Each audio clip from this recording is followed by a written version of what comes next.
Hi guys, we're back with another interview. This one's really cool.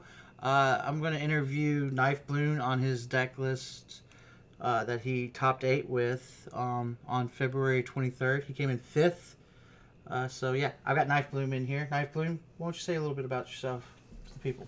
Hello, I'm 26. I've lived in the Midwest of the US my whole life. I work as a computer programming, software engineering, and I play a lot of Eternal. Yeah, you do really well at the top of the ladder. I know you're one of the ones I'm always worried about playing against. You have quite a knack for coming up with lists and just destroying the ladder. It seems like. I like to theory craft things and spend times, in the shower thinking of cards that don't see play and trying to come up with ways to break new combos that will do fun and exciting things. That's understandable. And the list you brought this weekend was no different. Talking about FJS meta, I know there's been a few different ways to be built now that since the nerf happened a couple weeks ago, month ago, whatever. And we've seen the normal FJS appear with Razans, without Razans. I know SPG has broke out and started playing the Grenadin FJS version. But you've got something completely different here, and this was your first ETS you ever played in, right? Correct. Yeah, top 18 with just your own new list. How do you think it was different uh, compared to ladder with people being able to see your lists compared to not seeing the lists? Do you think it gave Well, you a disadvantage or? I it kind of depends. I think in certain matchups it would have been very different. People knowing that I wouldn't be playing VAR or something and be able to freely play Aegis units. I think it's a bit different since I pretty much entirely played against temporal control, and I think that the way that matchup plays is somewhat similar from Temporal's perspective of, hey, I can just kill everything repeatedly. Mm-hmm. That doesn't really change.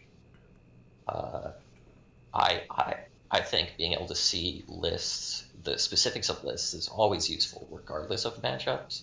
I know that being able to see whether or not the temporal I was playing a Desert Marshal or not makes a big difference in what you choose to play out.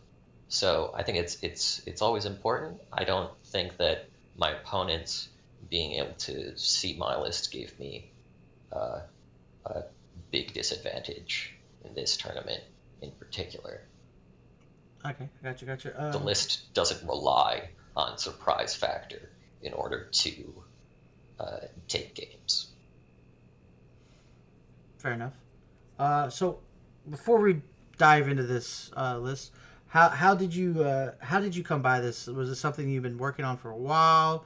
Just a new idea recently, or have you been trying to like hone in on this 75? Well, about I don't know, maybe it was more than a month ago, I was playing around with different ways to make large relic weapons. This set introduced a variety of relic weapon synergies. I was especially interested in using time to have cheap ways and efficient ways to bring back your relic weapons so that you could buff them and then replay them. However, the best buff for relic weapons is Brel, the 7 mana paladin that uh, either plays a 4/4 Warcry 2 weapon or gives your current weapon +4/+4 and Warcry 2.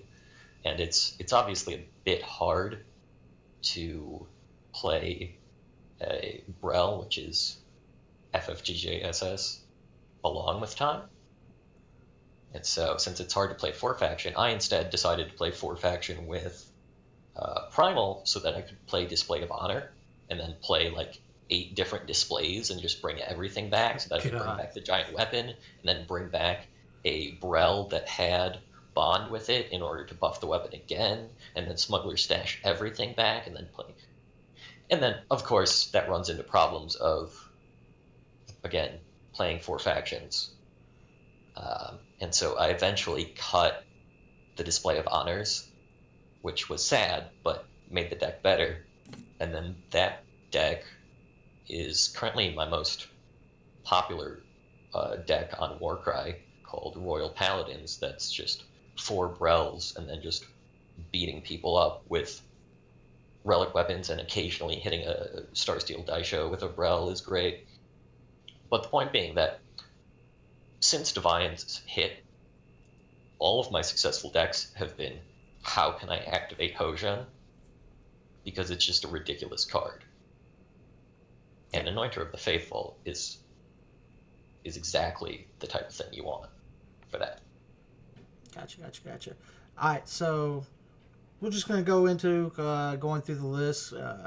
I'll call out the units, and then once you start, we'll go through them, and then we'll start seeing some of the combos that are right out there, and then there are some that are kind of hidden unless you see them start to go off. And then you just tell me about the number, why you played them, the synergy and everything, and we'll get through this list. Starting off, we got 30 units. My dogs are freaking out real quick, so hopefully that calms down very soon. Right now we got 30 units. Starting the count off at, 8 2-drops. The first one, Anointer of the Faithful. Now this is a card that you don't see a lot of play right now, but it is a Paladin, so go ahead and tell me what you think about this card and what it works with in the deck. I mean, it is the only actual Paladin synergy card, and it's obviously, Paladin synergy lives or dies by how strong your Paladins are.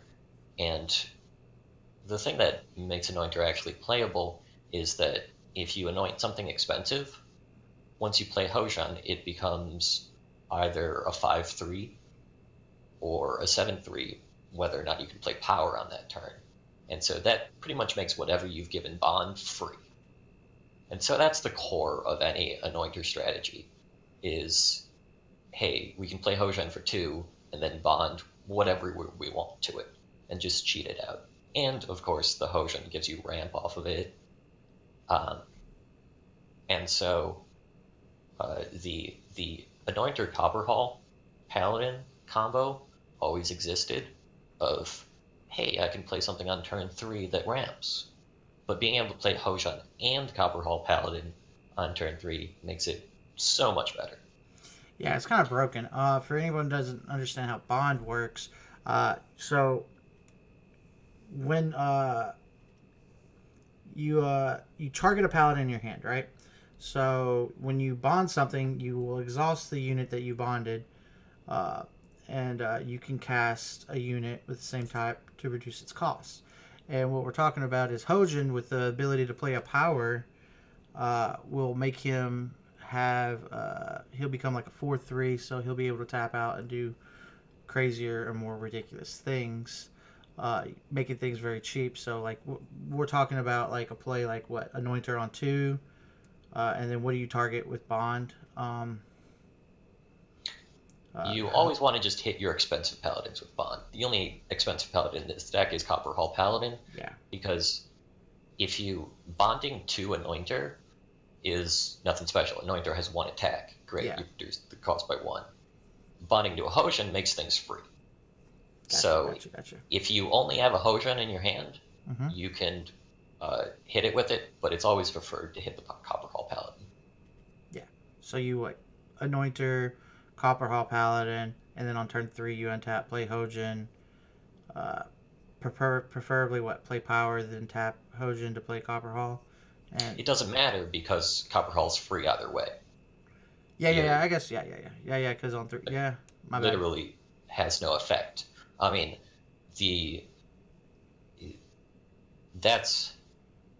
it's very nice when you're playing against decks that don't have any way to remove the Anointer, because then you can just play it out on 2 and then have your Bond life. the question when since so many decks have torches, Mm-hmm. and the benefit of hitting your Hosians and your Copperhole Paladins with that extra weapon that gets you ramp, Mm-hmm. it frequently makes it into scenarios where, although in an ideal scenario you would want to play the Anointer on 2, sometimes it's better to play out your Quarry or something, and then play your Paladins on the same turn as your Anointer so that you can uh, You can get that ensure. weapon. Right. So it depends on what you have in hand and what you expect your opponent to do. Yeah.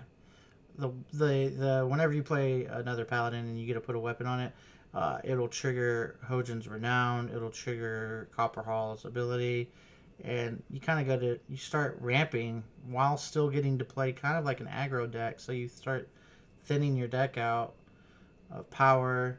You're not missing your power drops. It's allowing you to still be aggressive. So that's Anointer's there for that. Not really caring about the life steal, but just the bond, and then when your paladins play a +1/+1 weapon. Next up, we got Hojin. We've talked about Hojin. He's really good against other aggro decks that life steal, and then there is a few different ways to trigger his renown. We talked about Anointer. You do have some weapons in here that do it as well. So that's And cudgels from Statuary Maiden. Yep, Statuary Maiden will create cudgels that can trigger this. And you can always trigger renowns with Regent's Tombs, uh, Revenge. Yeah, the Swear Vengeance part. So already just 8 cards in, you can start kind of seeing how crazy combo-ish this deck can get. Moving on to the 3 slot, you're only playing 6 smugglers.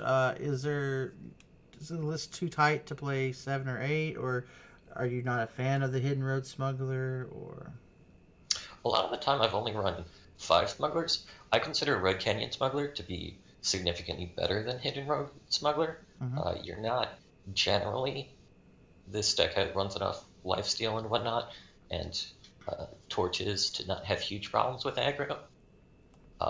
And so the 4 damage in combat is so much more useful than the 2 damage, and your market just isn't overpowered enough that having access to it is worth the cost of playing a 2/3 in comparison to being able to play out a Statuary Maiden, or having another Paladin that you can bond in hand. Fair enough. I think it just in general that after the nerfs, 8 smugglers they are no longer just straight up strong units, and so you need to be able to have your market be important enough to your strategy that it matters. Fair enough. So, yeah, I think 8 merchants are a little bit. It's like I'm more on the fan of 7 or 6, depending on how powerful your market is. So I also like running 8 merchants if you're running more echo cards. For example, if you're running Jonah Hurlers and Zoe, then you have more options of things that you want to get out of your hand. This deck frequently likes to keep all of its cards in its hand as much as possible. Yeah, it's kind of great. Like, the cards are just, they start like they really do combo well nicely. So you don't want to break any of that up by just throwing cards in the market. And the Smuggler with the double damage carries weapons better. The buffs are better than the Hidden Road Smuggler. So I can completely see that. Moving on, we've got Oni Quartermaster. Now, this is a card that I'm excited to see in the next couple of weeks when people pick this deck up and start playing it, because I think this card was shelved. This card hadn't seen play in quite a while. Not really much explanation here. When you play a weapon, you draw a card. Simple. You're playing an overcosted, understated unit with a really good ability, and this deck does such a good job with it. When you play an Anointer, whenever you play another Paladin, you get weapons for free, so Quartermaster kind of negates that overcost of herself. And then, Maiden gives you cudgels, so that's another weapon. And then the deck is also playing how many weapons on its own? 6 weapons between the form of katana and I can't pronounce that, the 5 cost Zoltai foil, Mhm. yeah. And then we also have a weapon in the market. So and that just, it's really neat to see this in action when you start doing some drawing effect with a quartermaster. Did I miss anything with that? No, it's all about that anointer giving you just free weapons. That's I mean, Quartermaster's always had a ton of potential. It's just, can you have enough cheap weapons uh, without having to get a handful of cheap weapons without any Quartermasters? Yeah. Besides the anointer, some of this stuff does take cards out of your hand to do, but quartermaster replaces it. And then when you start having double quartermaster on the board, it just gets, you start getting back more cards than you're actually putting on the board. So you're not really worried about board wipes as much when you're playing one card, drawing two with two of her on the board. If you're playing a deck with any form of board wipes, it's highly unlikely that you'll manage to stick 2 Quartermasters onto a board. You Sorry, got it's highly unlikely that you'll be able to keep a Quartermaster on the board and then be able to play a second. fair. You got 2 on me in the tournament. And you started drawing a lot of cards on me. But yeah, I can see it doesn't happen on a consistent basis. Moving on to the 4-drop slot. You got 8 4-drops. Statuary Maiden is a normal card that sees play. It's weird because she's really good when she's good in the meta, and then she's really bad. There's no middle ground with Maiden, and a lot of times you see her nowadays being shelved in the market.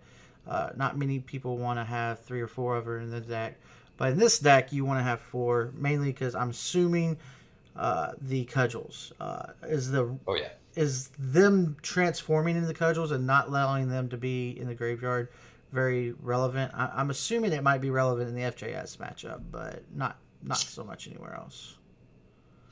Yeah, in a lot of matchups, it's not that great. I mean, occasionally you'll run into someone playing like Wisps or something, and then suddenly Statuary Maiden is the greatest thing ever. Um, and things like FJS often are running enough slays and things to deal with it, or they're running harsh rules, and so they're just not going to play into it. So it's not that hard. But yeah, the really exciting thing about this is that a 1-mana 2/2 in a deck that loves weapons is just amazing. Fair enough. And then don't need to really talk about Zoe. Everyone at this point either loves Zoe or is just tired of hearing about Zoe. He helps you. The treasures alone are worth to run the deck. Now I do notice that because you're not running 8 merchants, you're not able to do the bouncing of the Zoe as much frequently. True. I mean, Hidden Road Smuggler can't pull it out, and you're still running 4 Display of Ambitions, so it's pretty easy to bounce things by having a Red Canyon Smuggler die and then bringing it back and then pulling the Zoe out. Fair enough.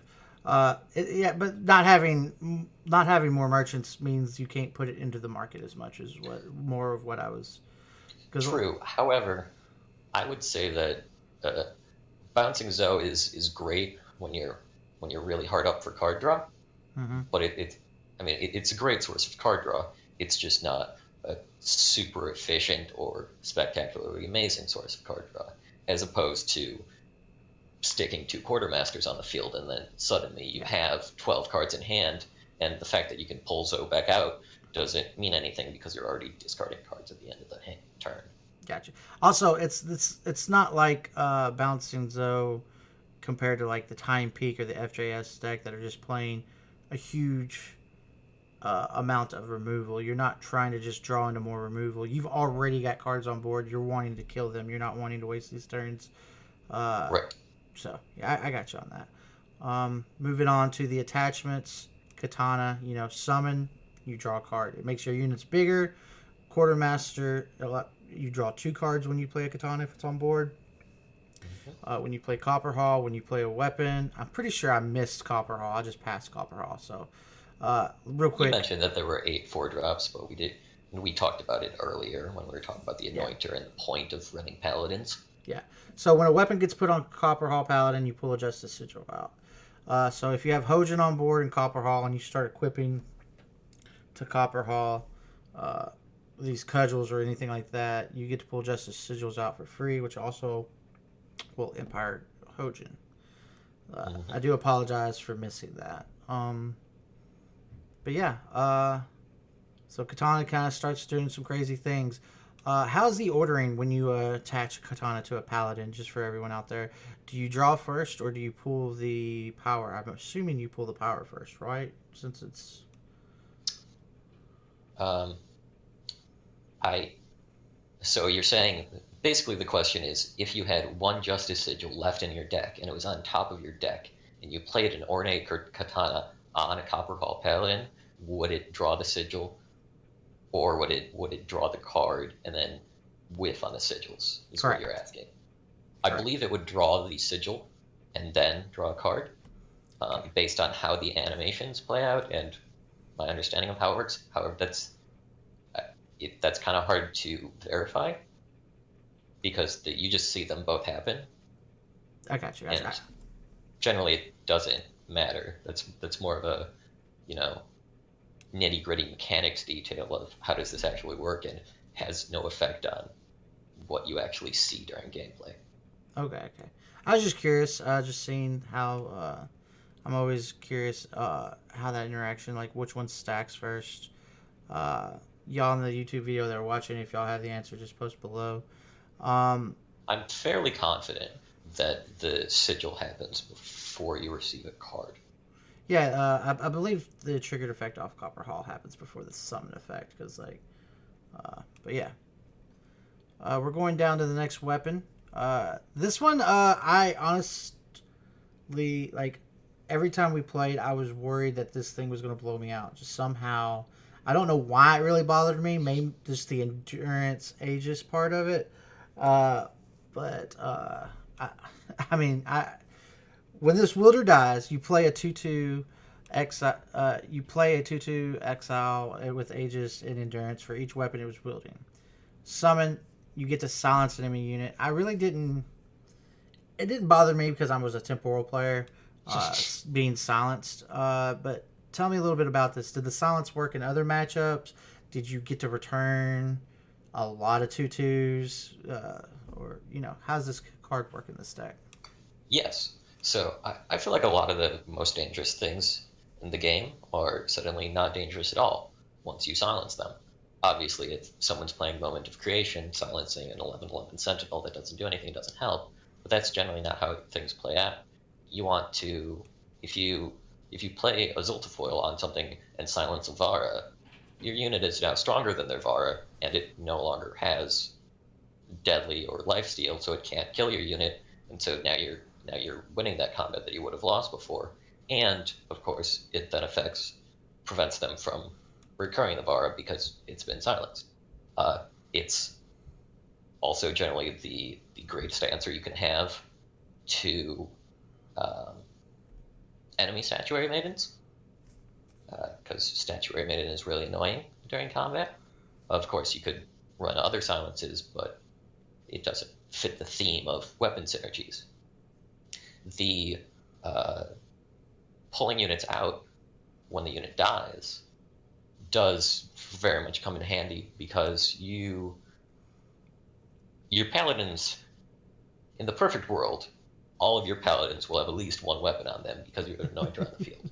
Gotcha. It's not a perfect world, but you also frequently get paladins that have several weapons on them, not because you're trying to build up something strong for Zultifoil, but just because the Copper Hall Paladin comes down when you have Anointer on the field, and then you play an Ornate Katana on it, and then you're just like, hey, I have a bunch of weapons already on this unit, let's put a foil on it. And then a lot of people also, I get the feeling that people don't read Zultifoil when it comes down, because occasionally you get scenarios where the enemy will then cast Slay on your unit and then immediately say a space or something. and then it's the oops moment because your board is now full of 2/2s and you have a great blocking scenario. It also tries to avoid the scenario of uh, getting your board wiped to harsh rule, and then you have 8 power, a Martyr's Chains in hand, and there's nothing on the board and you don't have any units to buff. If you can stick a chains while you have a bunch of endurance Oh, that's Aegis units, ridiculous. Yeah. their endurance Aegis with a bunch of tokens is a great way to stick minions, and then they just get they get doubled a couple times, and then you've won the game. So that's the theory behind it. Hmm. Is that uh, we're not running any Aegis otherwise, in large part due to Vara's prominence, but uh, it's hard to uh, Zolt's foil is somewhat resistant to the Vars, especially because you can silence the Var when it comes down. Gotcha. In an environment where there's a lot of equivocate, that's where Zoltafoil falls, because you put it on your unit and then you don't get the entomb. Yeah, I feel like Equivocate might be a little rough. It's not being seen a lot of play right now. Some of the mall decks, things like that. But yeah, I could see like a balance effects causing a little bit of trouble. Moving on, we have 14 spells. One of Defiance. Um, so mainly, I'm just gonna, like I said, why just one? Well, I find that you don't have enough card draw to support. If you're running like 4 torches and 4 defiances, sure, you can beat any aggro deck, but you're just going to run out of cards and not be able to enact your proactive strategy. Mm-hmm. I've tried different amounts of Defiance and Torch. Like, I've posted lists before that have 2 Defiance and 2 Torches, because if the rest of your deck makes aggro not that big of a problem, it can be you can get by with fewer of these cheap anti-aggro tools, but Torch has a large amount of offensive potential.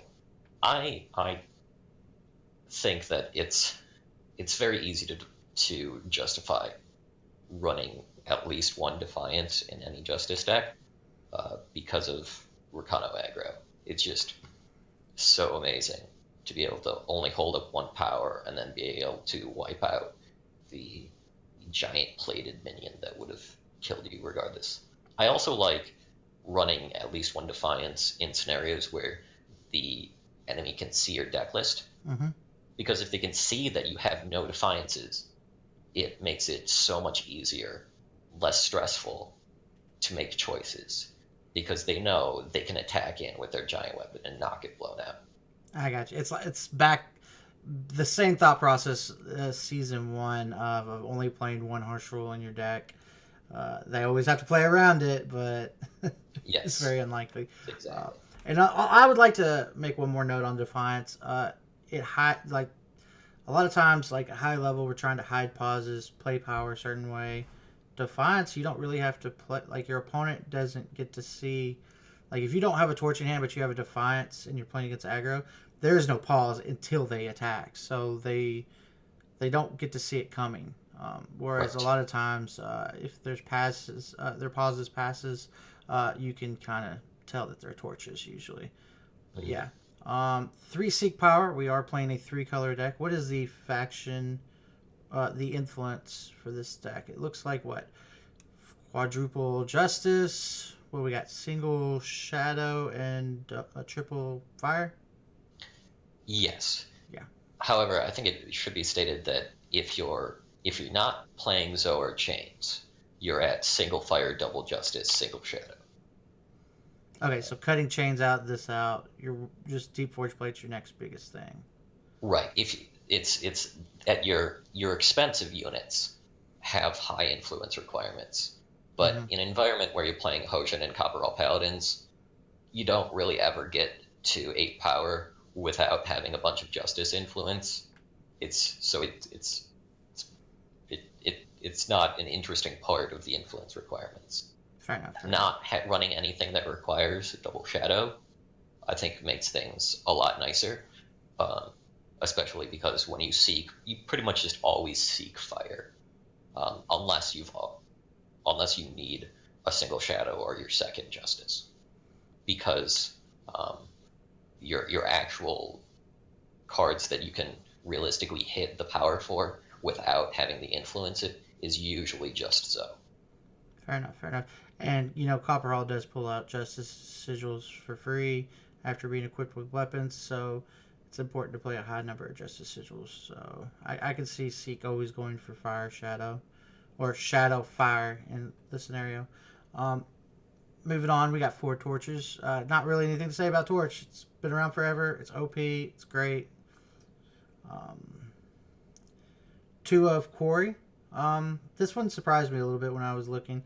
I would have thought the number would have been a little bit higher, but the deck is already really tight.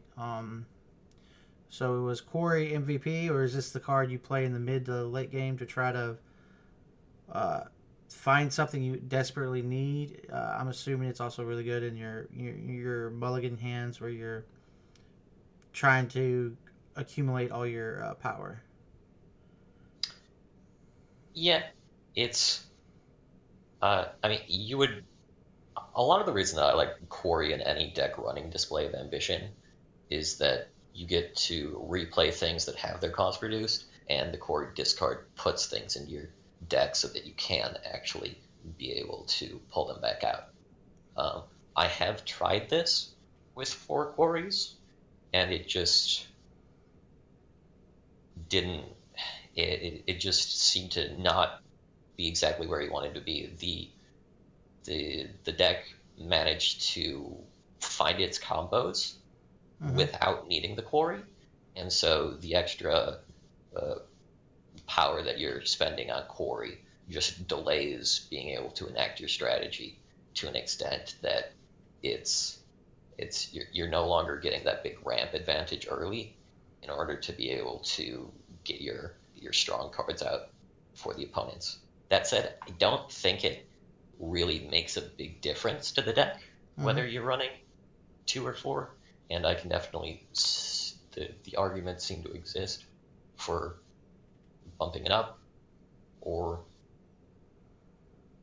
you can even try it without Quarries and see how it works, but I found that 4 felt like too many, and 2 has worked out for me. It's more of a just experimentally, hey, this continues to win games, so.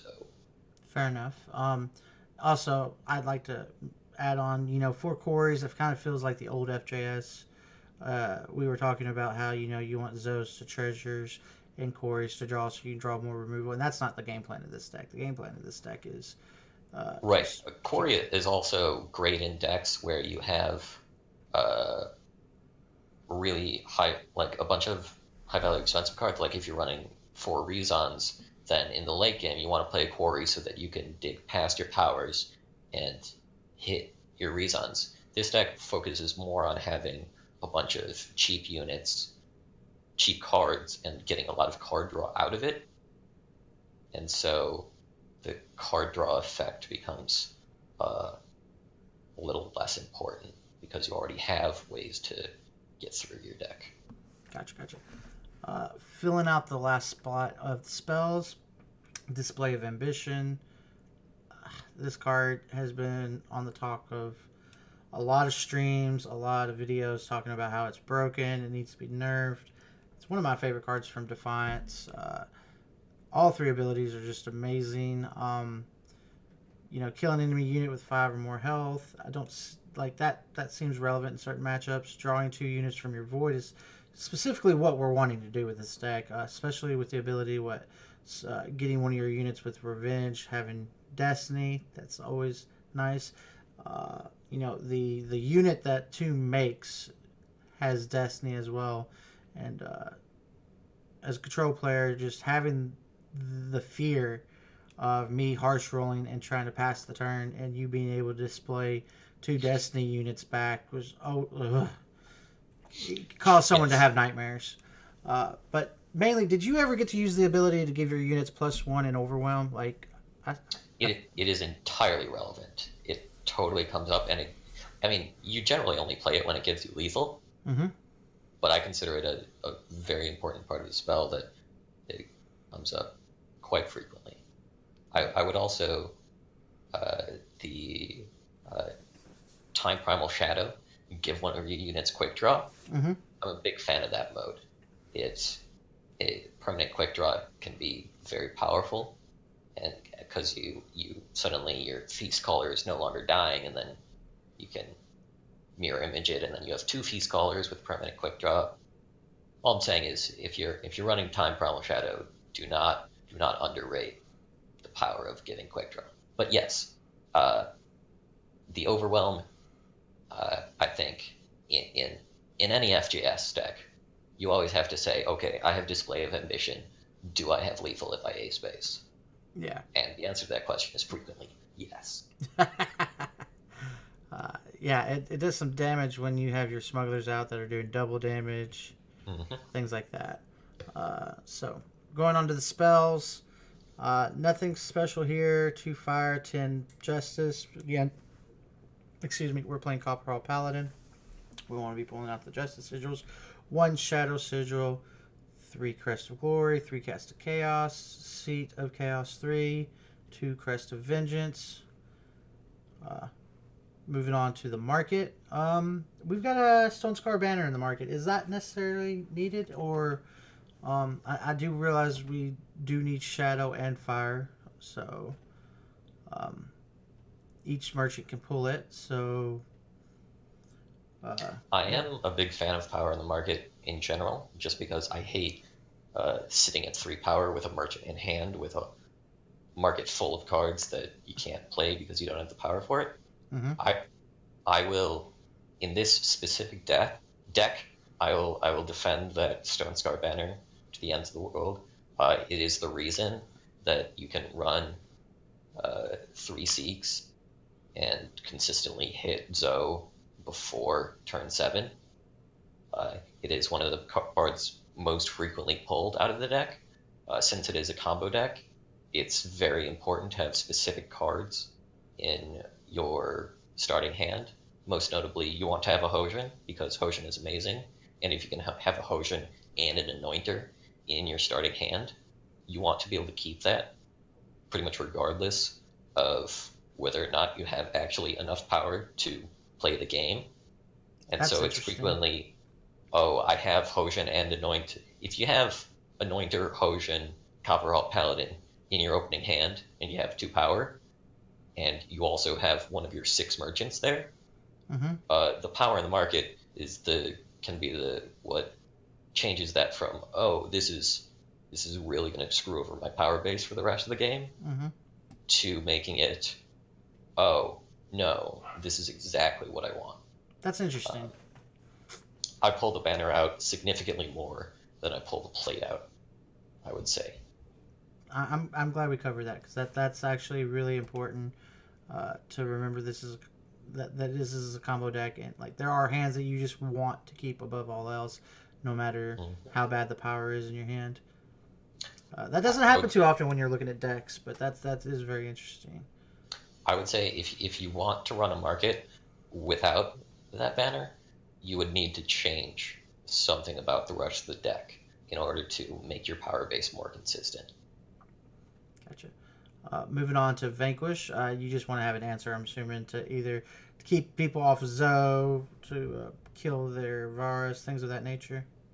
Yeah, I mean, Vanquish is a very strong spell. I consider having cheap spells or cheap cards in the market that you can play the turn you pull them out in order to answer whatever bad scenario is happening on board right now to Yeah, be very strong. And since we're not running Vanquish in the main deck, being able to run it in the market is great. yeah. It's just a strong play on 5. Being able to play Merchant, put a threat on the table, and then also answer their threat is super relevant. Regent's Tomb. This is almost in every FJS deck. It's super value if you're on the play. You could stick it after playing a merchant, and if you could protect it, it does do a lot of things in a lot of different matchups. Hmm. The 8/4 is relevant in the control matchup. Being able to smooth out your draws with the Justice Sigil. Uh, I will say, watching you play the Tomb, it is unlike FJS, I feel like some of the modes are like guaranteed what you do on this turn when you play Tomb, guaranteed what you do on this turn when you play Tomb. I don't think that's necessarily rock paper scissors when you play it in this deck. I think you have to really kind of understand where your deck is at that point and the matchup, what you're doing, and like I noticed you swear vengeance first. Sometimes your Sabo, depending on if you think they're going to be able to have Cobalt Waystone available. Uh, Yes, yeah. I frequently forget about the Cobalt Waystone and just want to. I have, um, I like using Swear Vengeance in circumstances where you're not confident that you'll ever have a minion on the board again.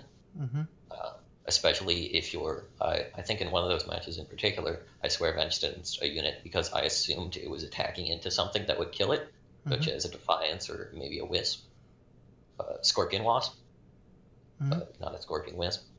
And so it seemed quite likely that if you can swear vengeance and get value out of it that turn, and then since your opponent's not really running ways to kill your tomb, the other spells are you don't require a minion on board to get value out of them, which I think is just generally standard, a good strategy when you're employing tombs. Nice. Okay. Deep Forge Plate. It has synergy with a lot of your deck. Quartermaster, playing it, Deep Forge Plate with Quartermaster on board, you draw a card. I think I saw at one point you had your 8/4 from your tomb. The flyer with the Deep Forge Plate attached to it. Copperall Paladin, when you attach a Deep Forge Plate, pulls out Justice Sigils. Red Canyon Smuggler makes it a 7/7 double damage. Giving it to Hojin triggers Renown if you have it triggered Renown somehow. Just Yeah, like there's that's one of the most the fairly rare scenarios that you can manage to stick a Hoshan, spend the power to fetch the plate, and play the plate. It usually comes up only when they permafrost a Hoshan. I can see that. Yeah, it's also yeah. I forgot to mention that. Yeah, Deep Forge plays really good against permafrost. Things that That's shrink.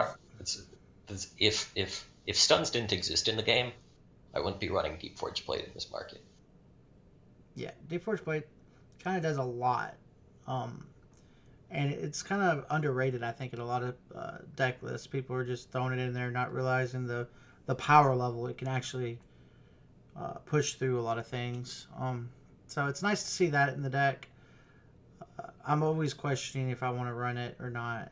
I think it's when I first started, this card was everywhere in Rakano, and then like it just slowly just stopped seeing a lot of play, and I'm just super happy that you get to at I least feel like have one of in the market nowadays. I think the primary downside of Deep Forge Plate is that people have adapted to deal with the 7/7 double damage endurance overwhelm swinging in, Yeah, and you got not that Defiance it's now, right? right. And it's so powerful that it says you must have a plan to deal with this, and so that's the primary reason to cut it is that uh, it gets blown out because people are used to this.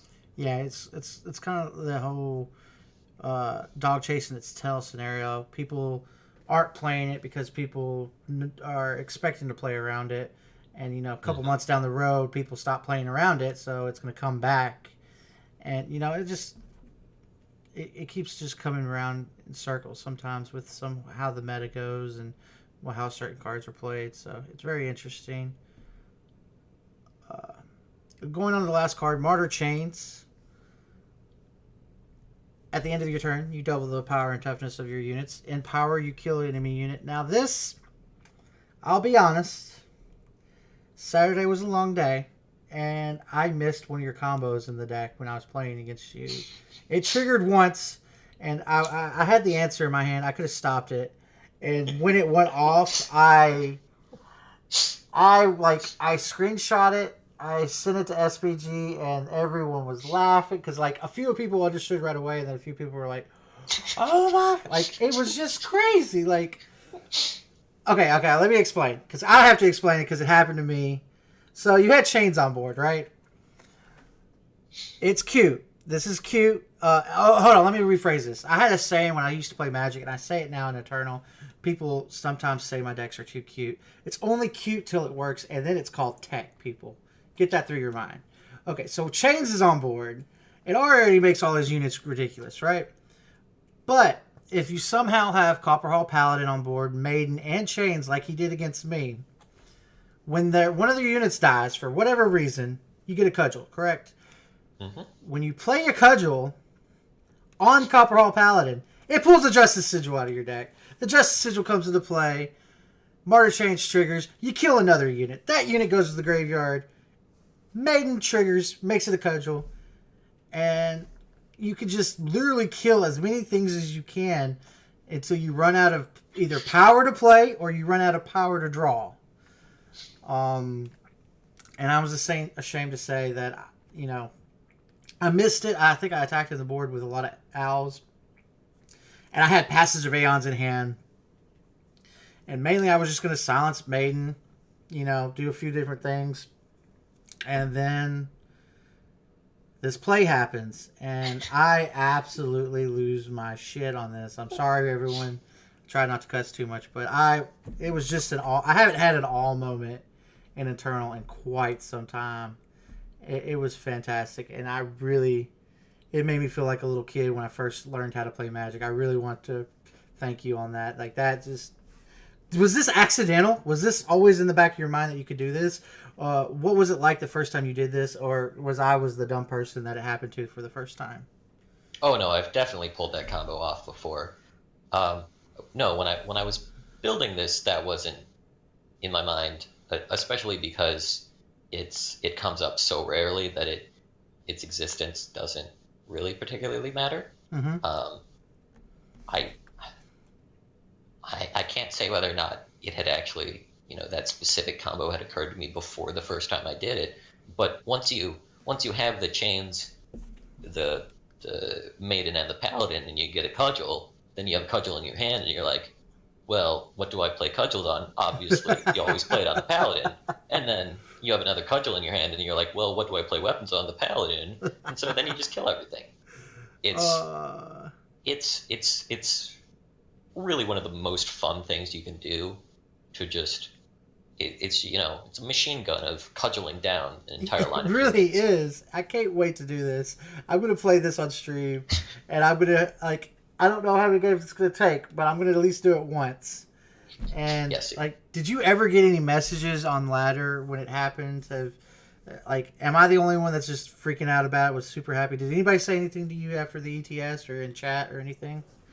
No, I'm not sure if anyone, since you interrupted it so rudely, and I didn't actually get to kill your entire board.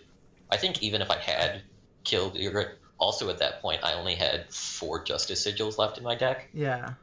And so I was going to...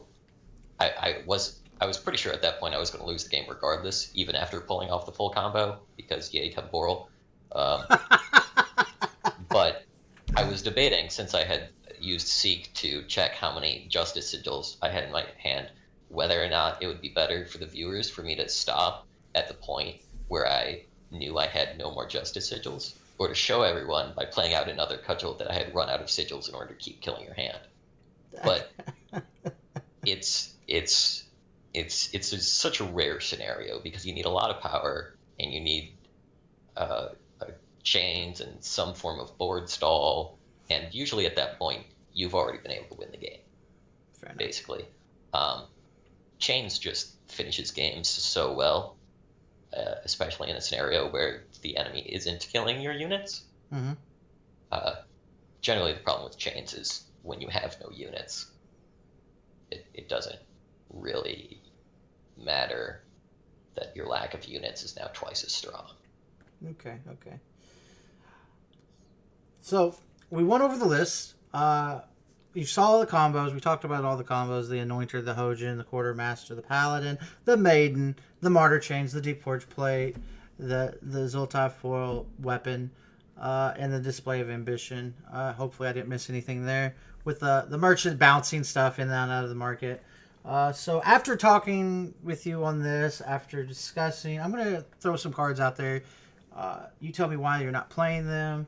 And then if you would change this deck, what would you change about it? First up, Slay. Not seeing Slay in the deck. What do you think? What? I typically run fairly light on removal, especially, I guess, basically in comparison to what most people do. Generally because I generally have some form of game plan I want to enact Mm-hmm. that does cool things, such as drawing a whole bunch of cards and playing a bunch of paladins and flooding your board. Yeah. And Slay is not Slay is not interesting. Granted, it kills a unit. That's very effective, but it doesn't. It has nothing to do with this game plan.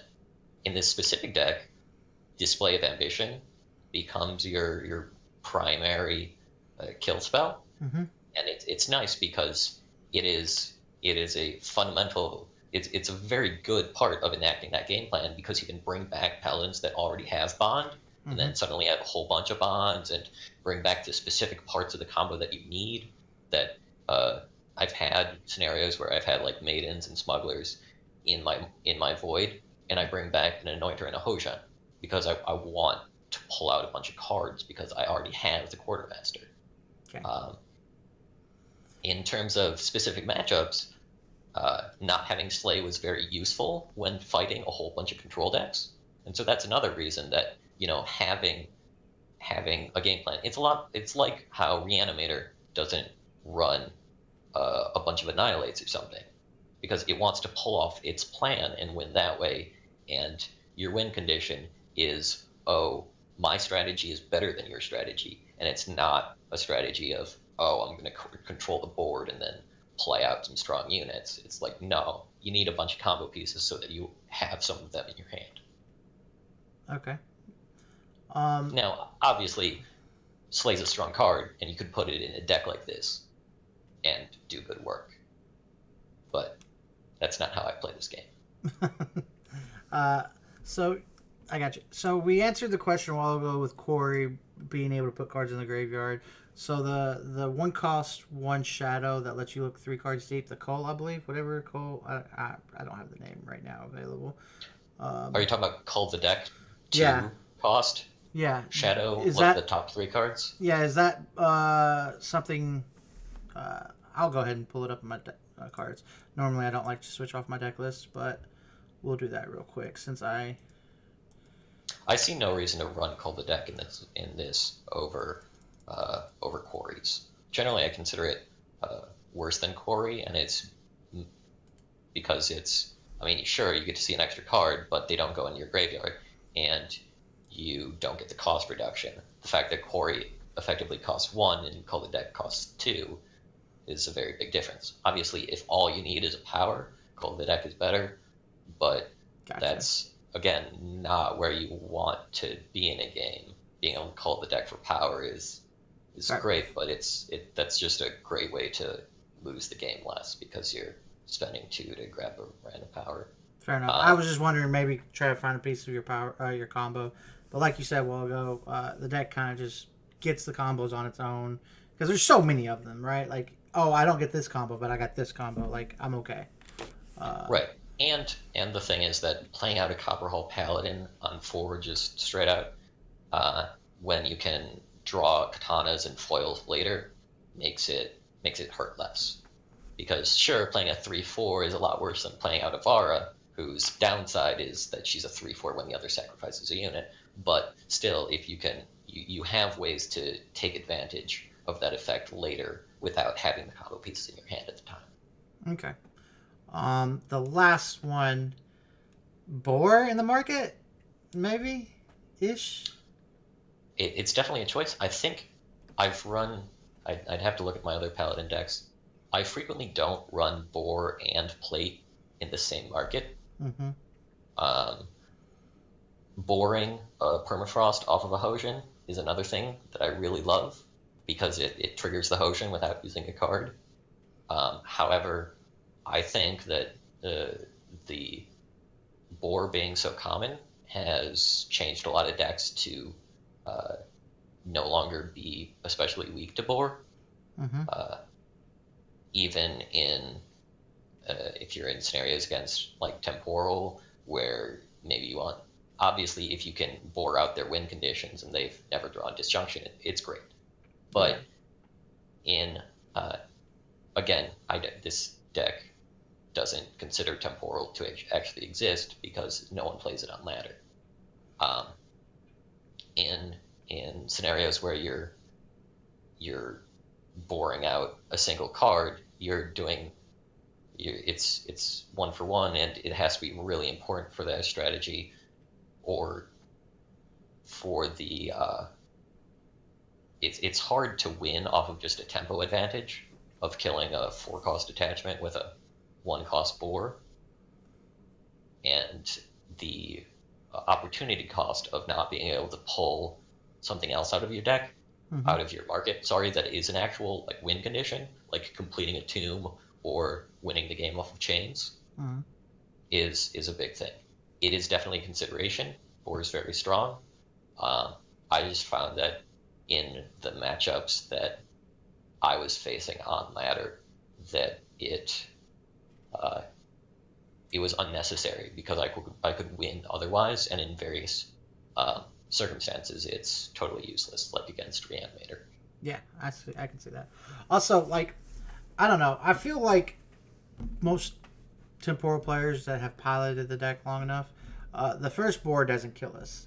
It's Right. the one that comes back after they've reestablished it back in the market. Yep. The second was usually the one that we can't beat, and I don't see with us only playing 6 merchants here, 4 of them pulling it back, and only 2 other ones being able to put it back. So like you have to find one red smuggler to pull it, then you have to play a shadow one or a red one to put it back, and then you can only use a red one to pull it back out of the market.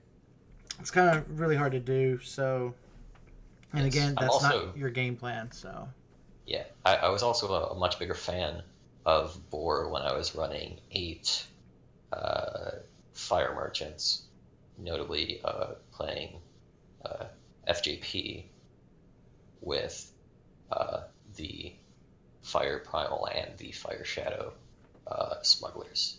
In that scenario, it's so much easier to pull off the boar and then put it back in and pull it back out. And in this type of deck, and again, you can frequently just win the game without the boar by saying, "Hey, look at all these really strong paladins on my board." fair enough. So Um, okay, so we went through the list of what you would do differently. Moving forward, do you think this is a strong deck for the ladder? Like I know what I do. And I know a lot of streamers on their Sunday night stream or Monday night stream.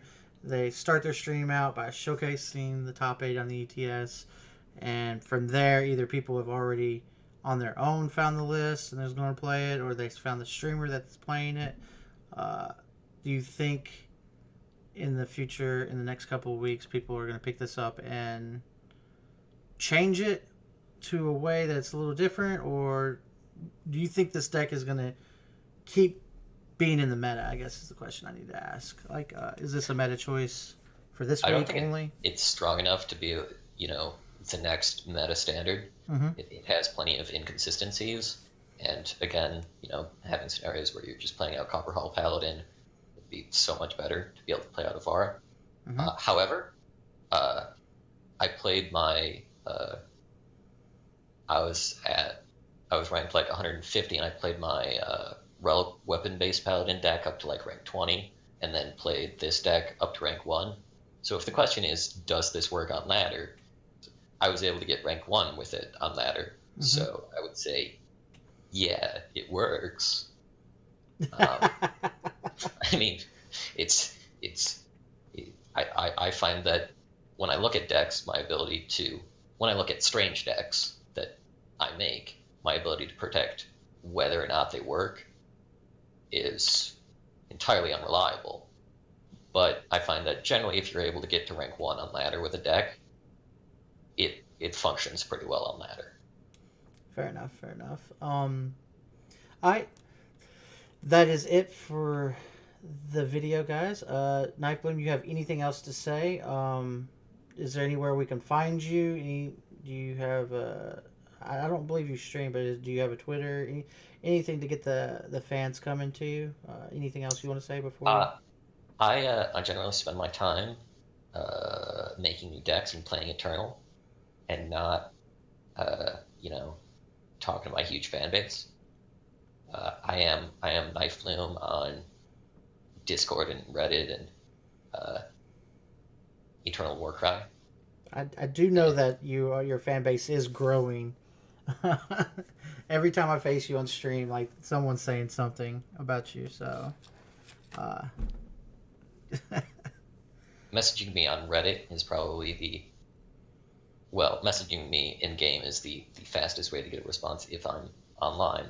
Um, but I do spend plenty of time on Reddit, including non-Eternal based subreddits. gotcha.